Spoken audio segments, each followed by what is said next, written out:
The dining room smelled like roasted garlic and entitlement. My mother, Margaret Aldridge, sat at the head of the table in her signature cream silk blouse, her Cartier bracelets catching the chandelier light every time she lifted her wine glass. My sister Chloe was positioned to her right, scrolling through Instagram with one manicured thumb, occasionally tilting the screen toward our mother like they were sharing state secrets. My father, Richard, had already glanced at his watch twice before the appetizers were cleared. The Aldridge family Sunday dinner, a tradition I'd been dragged back into after a decade of calculated avoidance, was unfolding exactly as I remembered it, a stage play where I was always the understudy. I'd spent years building distance from this house. After I graduated summa cum laude from Columbia and married Daniel, a software architect from a perfectly respectable Connecticut family, I thought I'd earned my escape. But when you're the oldest daughter in a family whose identity is stitched into a $200 million real estate empire, distance is an illusion. The trust, the board seats, the legacy, all of it still coiled around my ankles like invisible wire. And when Daniel and I started fertility treatments, my mother's interest in my life reignited with surgical precision. Not because she cared. Because a grandchild was another asset. Another piece to control. The treatments were brutal. 5 rounds of IVF over 4 years. 2 miscarriages I mourned alone while my family sent flowers with passive-aggressive notes. Chloe once texted me a screenshot of a fertility clinic's Yelp review and wrote, "Maybe the universe is trying to tell you something." My mother's comments were more refined but equally venomous. "Stress affects implantation, dear. You've always been so tightly wound." I learned to gray rock them years ago. Calm voice. Still face. No reaction. Daniel held my hand through the hormone crashes and the sleepless nights, and together we built a quiet life in Westchester that smelled like fresh paint and freedom. When the second round of genetic testing finally came back with a viable embryo, a healthy girl, due in February, I didn't call them. I didn't text. I let the news sit in my chest like a pearl, growing smoother with every week of silence. I knew if I told them too early, they'd weaponize it. So I waited until the anatomy scan, until the nursery was painted, until I had something they couldn't twist. That Sunday, I dressed carefully. A navy wrap dress, low heels, my grandmother's pearl studs. I looked like a woman who could be underestimated, soft, maternal, non-threatening. Daniel squeezed my hand 3 times before we walked in, our signal for "I'm right here, you're in control, execute the plan." He knew what I was carrying in my purse. Dinner conversation orbited around Chloe's latest business venture, a boutique fitness studio our father had funded that had yet to turn a profit after 18 months. Chloe described her rebranding strategy with the self-seriousness of a CEO, and our mother nodded along like she was listening to a quarterly earnings call. I ate my salmon in silence, waiting for the right opening. Daniel engaged my father in small talk about golf course development, a topic that kept him placid and distracted. Then my mother set down her fork and fixed her gaze on me. "You're unusually quiet tonight, Eleanor. Still brooding over those failed transfers?" Honestly, a surrogate might have been the smarter choice from the beginning. Some bodies just aren't built for it. Chloe snorted without looking up from her phone. "She's probably just tired. All those hormone injections mess with your skin." My father exhaled through his nose and tapped his watch. "Can we save the fertility lecture for another time? The market opens early tomorrow." This was the moment. I could feel it hardening in my chest, not anger, but certainty. I exchanged a glance with Daniel. He placed his napkin beside his plate and gave me a single, deliberate nod. I took a breath and said, "Actually, I have news." My mother arched an eyebrow. Chloe finally locked her phone. My father's eyes flicked to me with the same enthusiasm he'd give a weather report. "I'm pregnant. 22 weeks. It's a girl." Silence pulled around the table for 3 full seconds. Then my mother rolled her eyes, actually rolled them, like a teenager in a bad sitcom, and said, "Well, hopefully this baby gets brains from somewhere else." Chloe laughed. Not a chuckle, a full-throated laugh, the kind she'd perfected at charity galas when someone spilled wine on a server. "I mean, you have to admit, Elle, your track record isn't exactly stellar." Remember when you failed the bar the first time? I'd never failed the bar. I'd passed it on my first attempt while working full-time and managing our grandmother's estate. Chloe had failed the LSAT twice and quietly abandoned law school. But facts were irrelevant at this table. The narrative was all that mattered. My father checked his watch again and said, with the irritation of a man waiting for a delayed flight, "Can we move on and eat?" Gloria made the souffle from scratch. I didn't flinch. I didn't cry. I looked at Daniel, and he gave me that nod again, steady, grounding, a man who'd spent 6 months helping me prepare for exactly this moment. I reached into my purse and withdrew a cream-colored envelope with the obstetrician's letterhead clearly visible. "You know," I said, my voice even and measured, "I came here tonight with 2 announcements." The pregnancy was the warm-up. I stood up, smoothing my dress with one hand while holding the letter in the other. "This is the main event." My mother's smirk flickered. Chloe's eyes narrowed. My father finally set down his watch hand. I unfolded the letter slowly, letting the paper crinkle into the silence. The Aldridge family wasn't used to being on the receiving end of a performance. I could feel the shift in the air, the faintest crack in their smugness. I asked my obstetrician to run comprehensive genetic testing, I said, scanning the first line as if I hadn't memorized every syllable weeks ago. We wanted to screen for inherited conditions. Standard stuff. But what came back was unexpected. My mother's wine glass paused midair. I read the first sentence aloud, based on advanced karyotype and single nucleotide polymorphism analysis.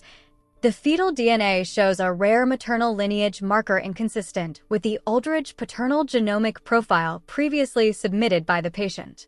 My father's expression didn't change, but his knuckles whitened on the table edge. He didn't understand the science, but he understood the word inconsistent. I read the second sentence.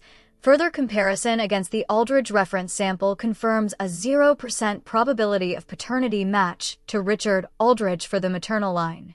My mother's face had gone gray. She opened her mouth, but no sound came out. I didn't raise my voice. I just kept reading, my eyes on the page. Third sentence, I said, almost gently. This anomaly indicates that Eleanor Aldridge is not the biological daughter of Richard Aldridge, suggesting a prior undisclosed paternal event in the maternal history of the patient. My mother was sobbing into her napkin before I even finished the sentence. Not delicate, dignified tears, ugly, guttural sobs that shook her shoulders and smeared mascara onto the cream silk. Chloe sat frozen, her face a mask of incomprehension. My father stared at my mother as if he'd just discovered a stranger in his house. I refolded the letter with the same calm I'd learned in 1,000 boardrooms where men had underestimated me. I tucked it back into my purse and met my mother's red-rimmed eyes. "Happy Sunday dinner," I said. For a long moment, no one moved. My mother's sobs were the only sound in the room, wet, ragged, punctuated by hiccups that shook her pearls against her collarbone. Chloe's mouth hung open like a fish pulled onto a dock. My father's face had calcified into something I'd never seen before.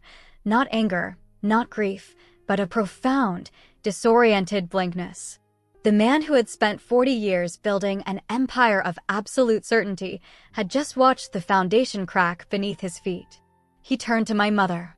His voice was low, almost curious. "Margaret, what is she talking about?" She couldn't answer. She just pressed the napkin harder against her face, mascara bleeding through the linen in dark blooms. I stayed standing. I'd practiced this posture in front of a mirror for weeks, shoulders back, chin level, hands relaxed at my sides. The body language of someone who doesn't need to convince anyone of anything. "I think you know exactly what I'm talking about, Mom," I said. "But in case you need a refresher, I've got more than a letter." Chloe finally found her voice. "This is insane. You're making this up. You've always been jealous of how close Mom and I are, so you fabricated some, fake DNA test to ruin a family dinner." She looked at our father, desperate for an ally. "Dad, tell her this is ridiculous." Our father didn't answer. He was still staring at my mother. I reached into my purse again and withdrew a slim manila folder. I'd chosen the color carefully, not white, not cream, but a dull bureaucratic tan that screamed official documentation. I laid it on the table beside my half-eaten salmon. 6 months ago, I said, I was going through Grandma Evelyn's safety deposit box. She left me the key in her will, remember? Everyone assumed it was costume jewelry. I tapped the folder. It wasn't jewelry. It was a letter. Handwritten, dated 1987. Grandma Evelyn knew about the affair. She knew Richard wasn't my biological father. And she knew who was. My mother's sobbing stopped. The silence that replaced it was sharper than the crying had been. Don't, she whispered. Eleanor, please. I ignored her. His name is Gerald Hastings, former CFO of Aldridge Properties. Fired in 1992 for gross misconduct, a story I'd heard my whole life as a cautionary tale about loyalty. But the real reason he was fired, according to Grandma Evelyn's letter, was that my mother threatened to expose their affair to the board if he didn't resign quietly and leave the state. She'd already given birth to me by then. Richard had no idea. He still gave me his last name. My father's chair scraped backward. He stood up, slowly, like a man testing whether his legs still worked. His face had drained of color. Is this true? He said to my mother. Is any of this true? My mother's lips trembled. Richard, it was 35 years ago. I was young. I made a mistake. A mistake, I repeated, letting the word hang in the air. Interesting word choice.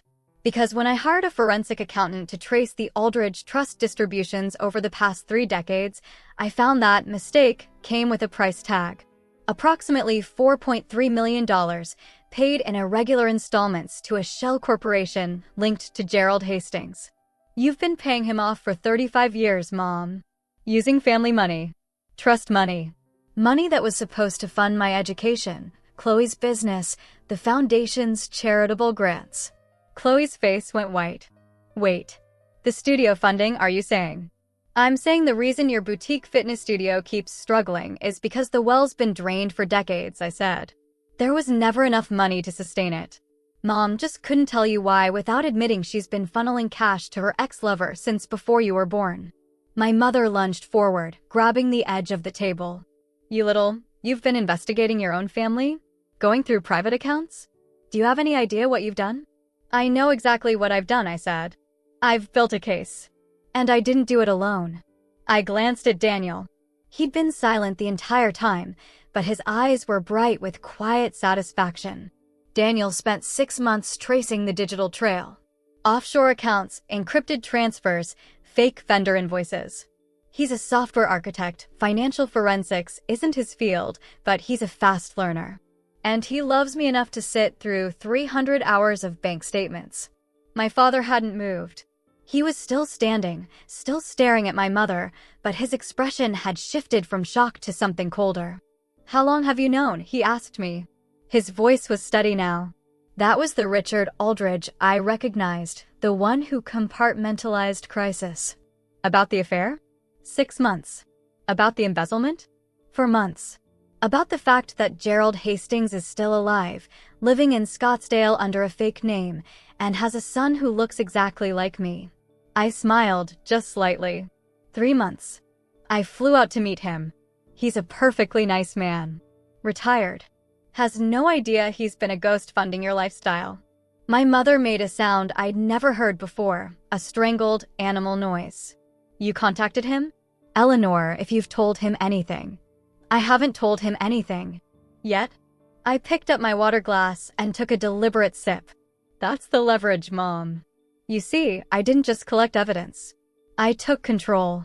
The Aldridge Trust has a provision, one you probably forgot existed, that allows the eldest direct female descendant to petition for emergency trusteeship if there's evidence of fiduciary malfeasance. I filed the petition 3 weeks ago. It was granted. Quietly. I'm now the sole trustee. Every asset, every account, every property, including this house, is under my legal authority as of last Tuesday. The room seemed to contract around us. Chloe's phone clattered to the floor. My mother sagged back into her chair, her face a ruin of smeared makeup and naked terror. My father, the man who'd checked his watch while I announced my pregnancy, looked at me with something that bordered on respect. You're bluffing, Chloe said, but her voice cracked. I pulled the final document from the folder, A certified letter from the trust attorney, signed and notarized, with the effective date highlighted in yellow. I slid it across the table. My father picked it up. He read it once, then twice, then set it down with the careful precision of a man handling explosives. "She's not bluffing," he said quietly. I gathered my purse and the folder. Daniel rose to stand beside me, his hand finding the small of my back. "Here's what happens next," I said. "You, all of you, will resign from every Aldridge board seat, every foundation committee, every public-facing role by end of business tomorrow. You'll issue a joint statement citing personal reasons. You'll vacate this house within 30 days. The trust is liquidating the property to repay the misappropriated funds.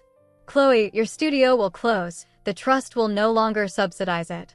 Mom, you'll transfer your personal accounts into a monitored structure I've already set up, and if a single dollar moves without my approval, I'll forward the full forensic report to the IRS and the state attorney general. I have enough evidence for felony charges. I'm offering you silence instead." My mother stared at me, her eyes glistening. "You would destroy your own family?" I looked at her for a long moment. The woman who'd spent my childhood critiquing my weight, my grades, my friends, my choices. Who'd called me tightly wound while I grieved 2 miscarriages. Who'd rolled her eyes at the daughter she'd spent decades gaslighting into believing she was the problem. "I didn't destroy this family," I said. "I just stopped pretending it was mine." I turned toward the door. Daniel opened it for me, and we stepped into the cool October evening. Behind us, the Aldridge house glowed with golden light, the same light I'd grown up believing was warmth. It wasn't. It was just a stage. Daniel took my hand as we walked to the car. The baby kicked gently against my ribs, a tiny flutter of the future. "You okay?" he asked. I leaned my head against the passenger window as he started the engine. The house shrank in the side mirror, then disappeared around a curve. "Yeah," I said. "I'm finally exactly who I was always supposed to be." And I meant it. Not a victim. Not an Aldridge. Just a woman who'd learned that the most devastating revenge isn't loud. It's quiet, patient, and completely legal. My mother had confused my silence for weakness her entire life. She wouldn't make that mistake again.